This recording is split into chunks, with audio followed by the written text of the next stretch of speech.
Hello, everybody, and welcome to another episode of... Another episode? No, not another episode of The Established Facts. Our first episode of our spinoff, which is The Established Facts, The Stable. The Stable. So this is, I guess, the brainchild. We've been talking about doing this for... About as long as we talked about doing The Established Facts. That's probably true. Yeah. That's probably true. It just took us 10 years It's to come taken us around 10 to years to do it. So anyway, for those of you who are new to The Established Facts, this is Joshy. And this is Big Don. That's right. Because apparently we're going to point at each other this time around. We're in front of a camera, so it's all new ground. I guess. And ironically enough, what you'll all grow to realize is that when I'm talking on the mics, I use my hands a lot, but because we're typically in an audio format, no one can ever see it. So yeah, I do the I'll same just be thing. doing a lot of this. Right. Just please elaborate more. Oh, right. So the Stable Flag waving is our new wrestling-centric podcast. So we love gaming of all kinds, but have also had a huge passion for professional wrestling for probably longer than we have been, or at least maybe as long as we have been. I gamers. can definitely say. You longer. Yeah. Me, almost equivalent. I've been a gamer longer than I've been an avid wrestling watcher, but in general, I think I've been a wrestling fan since I was a kid, just kind of on and off. So I think what we wanted to do is have a little bit of fun on this first episode of The Stable and give you guys kind of a peek into our background as fans of wrestling, what got us into wrestling, and talk a little bit about that. And for those of you who are maybe wondering why we're sitting in a strange room, we're actually in the lobby of the Wyndham West on the west side of Indianapolis for a new local wrestling expo called Squared Circle Expo. So Joshy and I were extremely excited, not only because it's a wrestling expo, but this is legitimately the first real convention exposition that we've gotten to go to since all of the lockdowns from 2020. So the year that should be forgotten? The year that should be forgotten. I think that's probably the best way to put it. Or at least the year that was full of challenges. Yes. So this is our attempt at kind of starting something fun at a location that we were really excited to come to because it is a convention, which Joshy and I also have a passion for, and wrestling and podcasting. And so anyway, without further ado, Joshy, do you kind of want to give us a little bit of a background on how you got into being a fan of professional wrestling and maybe some of the things that you really enjoy about it? Red Giraffe Video. Red Giraffe Video is one of the first memories I have from wrestling. And you're like, wait a minute, wasn't that an old video rental place that tried to compete with Blockbuster and failed? Yes, it was. I forgot. I was like, Red Giraffe Video. Red Giraffe Video. It was actually, I believe, off of Albany and 25th in Beech Grove. And I remember it because when we lived over on that side of town, we would frequently rent the old WrestleManias. WrestleMania 3 was actually the first one I watched, the one with Hogan and Andre, of course. That was the first one we rented and watched. And the first one we purchased on my grandmother's giant satellite that was parked out in the back of her home. We ordered WrestleMania 6 with the main event, Hulk Hogan and Ultimate Warrior. And I've kind of been hooked ever since. And ironically, that's the one that was also here, wasn't it? No, WrestleMania 6 was in Toronto. Which one was 8? the 8? Okay. It's an even number. Headlined by Ric Flair and Macho Man and Hogan and Sid Justice, or Vicious at the time. Yeah, gotcha. We also had the Undertaker versus Undertaker match. You'll also notice that was SummerSlam, wasn't it? You'll also notice that Josh is the wrestling nerd between the two of us. He's usually the one that I go to for like, which brand is this guy on? But you know. I can't say I'm some sort of a wrestling historian. I'm not, but I do have. It's one of those weird things. I've always considered myself a jack of all trades, and I keep a lot of stuff in my memory, whether it should be there or not. And wrestling's one of them. So I was a Hulk Hogan fan, and am a Hulk Hogan fan, and I know he's had some controversial things in the past. I will not discredit those, but I was a Hogan fan. I left watching the World Wrestling Federation for World Championship Wrestling because Hulk Hogan switched brands. And I went back when Hulk Hogan left. Like, it was just kind of how it was. And now I'm a fan of pretty much everything wrestling. Even if I want to choke the people writing Monday Night Raw, I still enjoy any product and get my hands on it. A big AEW fan. You've heard that on the other podcasts. NXT, I want to be more of a fan of than I am. I really enjoy it. It's not out of a lack of interest. No. It's mainly just out of a lack of time. Yeah. I mean, there's a wrestling show on every night of the main week now, which is fantastic, including two on Thursday. And then pay-per-views on the weekends. There's 3 on Thursday because New Japan now has one on Roku. That's just in the United States. I can't imagine what it's like internationally. That's crazy. What about you? So I remember getting introduced to professional wrestling from a friend of mine that I went to elementary school with. We weren't very close in elementary school, but we ended up going to middle school together, and unbeknownst to us, we became good friends, and he invited me to come over and hang out at his house one time, and he had the wrestling buddies, wrestle buddies. He had an Ultimate Warrior, My Buddy, but wrestling versions. Yeah, he had a Hulk Hogan and Ultimate Warrior one. And I was like, "Oh, those are kind of cool." And he was like, "Oh yeah, my dad and I, we love watch wrestling." And so in their living room, they had a big cassette like case, and on like the bottom row, it was just littered with wrestling videos that they had either A, purchased, or B, recorded off of television. Like, not that we're a proponent of that. What? Right. Never. Yeah, copyright laws and all please that. Don't sue us. We're not the police, though, so I'm not too concerned with it. With as much exposure as we have to professional wrestling nowadays, I don't think you need to record anything. Oh, no. You can literally just get online. Yeah. So Peacock, New Japan World, Impact Plus, and Hulu. Honor Club. Yeah. Hulu. Yeah, it's all over the place. YouTube. That's without the internet. Right. Exactly. Yeah. Red Giraffe. Wait. That's So I was introduced to professional wrestling with my buddy Matt, and then on Saturday mornings before all of my favorite cartoons came on, there was a wrestling show produced by, I think it was WCW, Power Plant. So the WCW Power Plant was effectively their performance center. Right, but they used to do Saturday morning. They would do two matches on a Saturday morning. Yeah, there was WCW Saturday night, and then yes, they had. I don't remember the name of the show. It might have been Power Plant was the name of the training facility, so it could have been that. Yeah, I think that's what. But I could be wrong. Somebody tell me if please tell me, because again, Josh is my fact checker, and if Josh doesn't know, well, we're all sunk. So anyhow, so I would watch it on Saturday mornings before my brothers got up, and then we would watch cartoons, Saturday morning cartoons, when those things were still around. They are still around. They're just on other channels. That's true. But I would say when I fully invested into being a wrestling fan, outside of just watching it on Saturday morning, was WrestleMania 17. Because I really, really, really wanted to see the Stone Cold Rock main event. And it's been all downhill from there, because that's like one of the greatest WrestleManias ever. I know. Which, ironically enough, and I was just looking up the information, because, again, fact-checking, 20 years ago, it was 2001, when that WrestleMania, April 2001. Yeah, because WrestleMania 14 was the first one I bought coming back from the WWF. Yeah. So, but I remember distinctly, I had watched...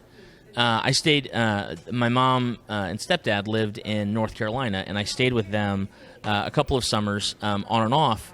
And I would turn on, because they had cable, but we didn't get the pay-per-views. So I would turn on the pay-per-view just to listen to it, because back then the color commentary was so good that you didn't have to watch it. If you knew what they were doing in the ring, you could hear it. And the funniest thing was whenever Kane came out, who's going to be here this weekend, which is really exciting.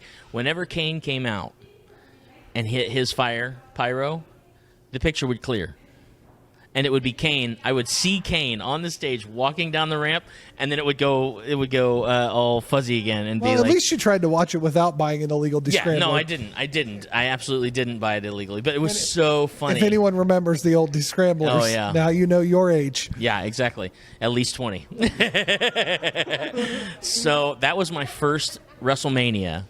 And then from that point on, anytime I had an opportunity to watch it, I had friends in middle school. I said my friend Matt, one of my very good friends named Katri. He's a pastor now, but he was a huge wrestling fan. He and myself and our mutual friend Justin would just talk about wrestling the whole time. And so it was like, if I didn't watch Monday Night Raw or if I didn't watch WCW Nitro, then they would catch me up on everything that would happen. And then in high school, because my mom lived in North Carolina, I stayed with my grandmother while I was in high school during the week, and then I would be at home with my dad during the weekends. And my grandmother had cable TV, and dude, that I poured into professional wrestling, and I watched Monday Nitro, and I flipped back and forth. I did the Monday Nitro, and back when you couldn't afford 2 TVs. Yeah, the WWE Monday Night Raw, like I would flip back and forth, when it had It's okay. Raw They and then were World Warzone. Wrestling Federation at the I know time. they It's were. okay. I know they were, but it's ingrained in my head now at this point that it's all WWE. So that was really the start of my passion, and then since then it's really grown into a real a love of professional wrestling. And I think what's funny now is when TNA came around, you were a big TNA fan and you watched Raw, and we talked all the time about it, but I was never really invested in TNA, and so WWE was my brand. But it's funny now because now what I love is professional wrestling, not just WWE. And so I'm following NXT, I'm following WWE, I'm following AEW. I even have this weird fascination with getting, more in tune with New Japan and like international wrestling and different things like that. So it's been a really interesting ride so far. And I mean, my kids love it now. Josh actually got my 9-year-old last summer for his birthday a SmackDown wrestling ring with AJ Styles and Jeff Hardy. And then I asked him who his favorite wrestler was, and then he said Sin Cara. And I was brokenhearted because Sin Cara no longer worked for the WWE, so getting a hold of his action figures for that ring was a nightmare. But I did it, and he loves them. Dad life. Yeah. So, so that's kind of how it's poured over into my family life at this point. So, yeah, it's really funny. Well, and we've had some fun moments with over the years between gathering for pay-per-views, and I even have some very precious memories I can share in the future of my now wife Deb watching WrestleMania while she was in Kirksville as we were trying to watch it together because she would log in before Zoom and I remember you guys you would text each other back and forth, or you'd have her on speakerphone and we'd be I remember that. So wrestling, whatever, because people are going to have their opinions. Wrestling can be a way to kind of get together and really kind of share in the same interests. Between gaming and storytelling, from role-playing gaming and reaching out with professional wrestling, I think it's a great way. It's a great way to see things come to life and escape the real world. What I'm really excited about for this, besides the fact that this convention here at Squared Circle Expo is the first convention back really for us in almost a year, if not more, is that there are fans with shared interests. It's a big reason we love these conventions. That's true. There's a group of people who have shared interests. I mean, even Martin Jones, who's a part of Breakfast Anytime Improv, is sitting here listening to us talk about hanging this. Out with us. And he was the first face we saw when we walked in the vendor hall, or at least that we paid attention to. I mean, I'm sure we saw others. Then there's that guy. That's true. So, we love fandoms. We have a lot that we're a part of, and wrestling is just another one for us. And I think that what's really funny is, and I'm sure that in a lot of vocations, a lot of hobbies, there are people that are very passionate about what they do and very passionate about the interests that they have and the level in which they share that interest with other people. But I think what is so funny about you and I being gamers, being wrestling fans as well, and to an extent, I don't think that it's probably to the same level, but we are also very versed in like different music and stuff like that. I feel like gaming and wrestling have some pretty extreme fans, and there's a lot of them. And I think that it's really funny that those are the two passions that we really love, because I think you and I are also very, like, enthusiastic fans to both of those things. So when we see and if you're a wrestling fan, listen to this, you'll understand these more than non-wrestling fans, but go look them up. Between the absolute massive eruptions for a Daniel Bryan finally winning at WrestleMania 30, and also happening on the same WrestleMania, the gentleman in the front row after the Undertaker streak was broken doing this. Oh yeah! Oh my gosh! Or a few years prior to that, Mean Face Girl when the Miz won his world title. Oh my gosh! Those reactions are real, not just to those fans, but to even people like us at home. I love it. I legitimately fell out of my chair when Goldberg beat Brock Lesnar in, 80-something seconds? Oh yeah, legit, insane. And I think what's great is that we know that there's a level of execution that goes into professional wrestling that we like to celebrate. There's a lot of work, aside from the conversation of predetermined or not and things like that, and I hate to use the phrase, but I will use it only Don't you use time. the F word. Okay, then I won't say it then. But we know better because there are real wrestlers here, and we want to walk away. They're real, no joke. And they're real athletes, and they do. I mean, there's people that have been, their lives have been changed in positive and negative ways because of professional wrestling. It's a real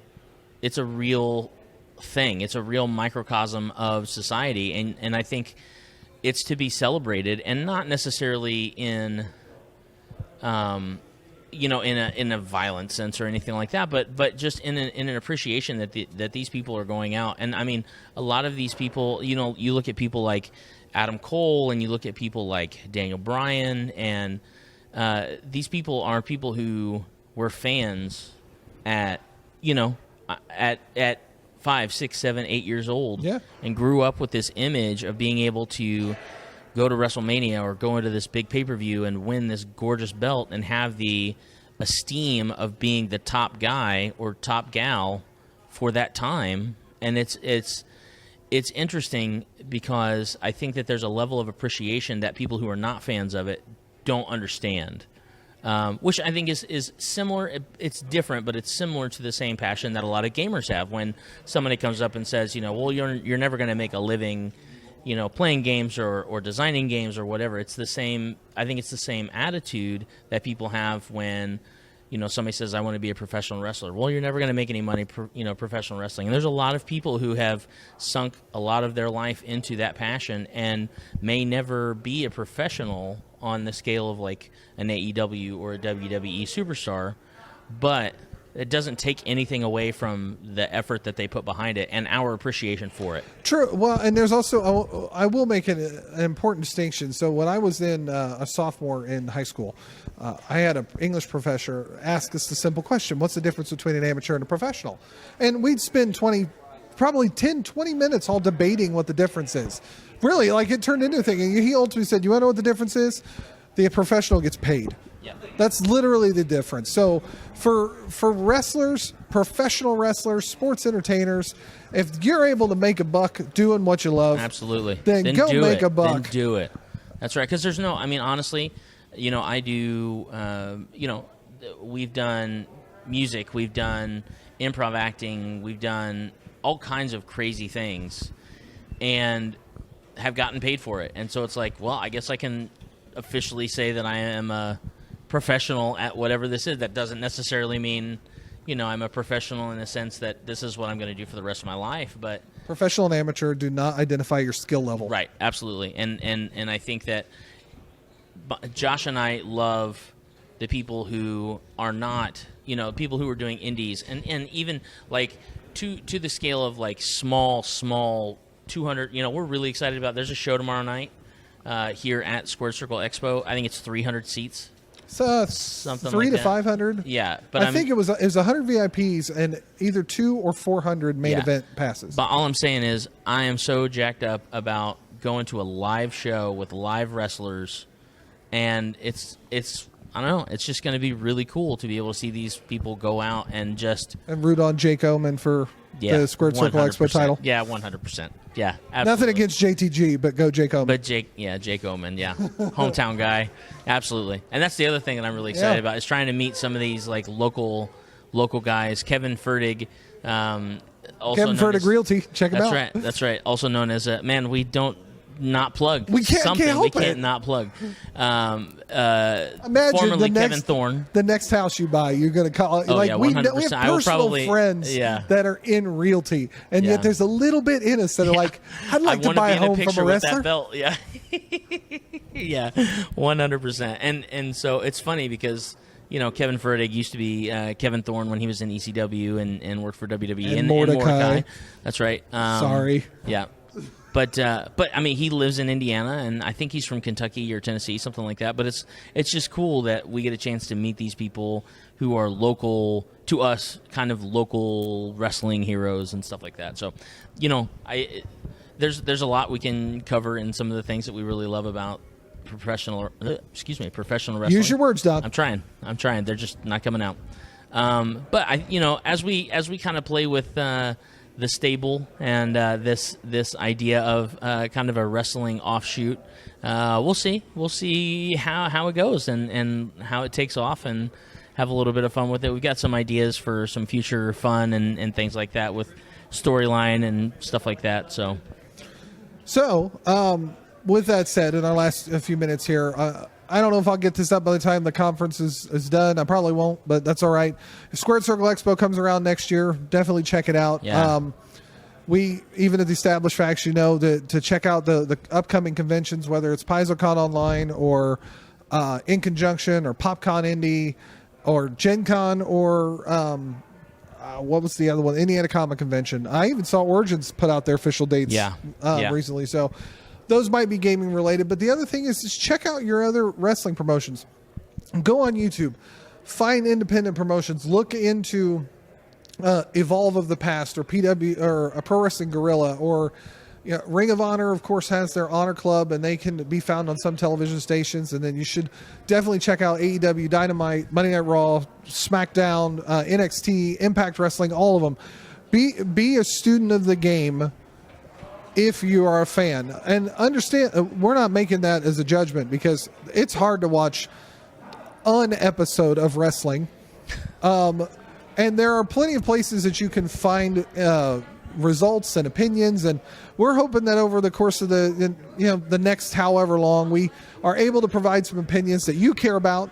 Yeah. And if you don't, we do. So that's really all that matters. That's really that's it. If you don't like wrestling, we have a gaming podcast. We do. Called The Established Facts. You can check that out. We've done almost 225 episodes. And again, been doing that for 10 years. 10 years. So we'll see. So we didn't have we didn't have a last episode. So this is the first episode of the stable. So unlike The Established Facts, and yet similarly to The Established Facts, we're going to do a fun closer. I'm going to call it the 3 count for now, as Jake the Snake Roberts walks right by us, just so you're aware. Anyhow, I heard his voice before I saw him walk in the door. Which means he's probably going to walk behind us shortly. He is, right there. Hey, right there. Hey, look, right there Jake behind Roberts. us. Man, I love this. This is awesome. Even if it's just one episode. Right now this we is have it awesome. on history that Jake Roberts He was in there. our... He was there. Anyhow, so we're going to do something called the 3 count. So previously on the Established Facts, if you are not familiar, we have an established fact, and usually we review the previous established fact, but this is episode 1. So we have the 3 count. 1. I don't know how we want to do this in the future. I was going to let you read it and then say 1. Okay, fine. WrestleMania is the birthplace of true wrestling fans. 1. That's right. We don't use the F word here. 2. And finally, Red Giraffe Video is the true undisputed champ. 3. Wow. Thank you so much for joining us on the first episode of the Established Facts, The Stable. And we will check you later. See ya. Bye.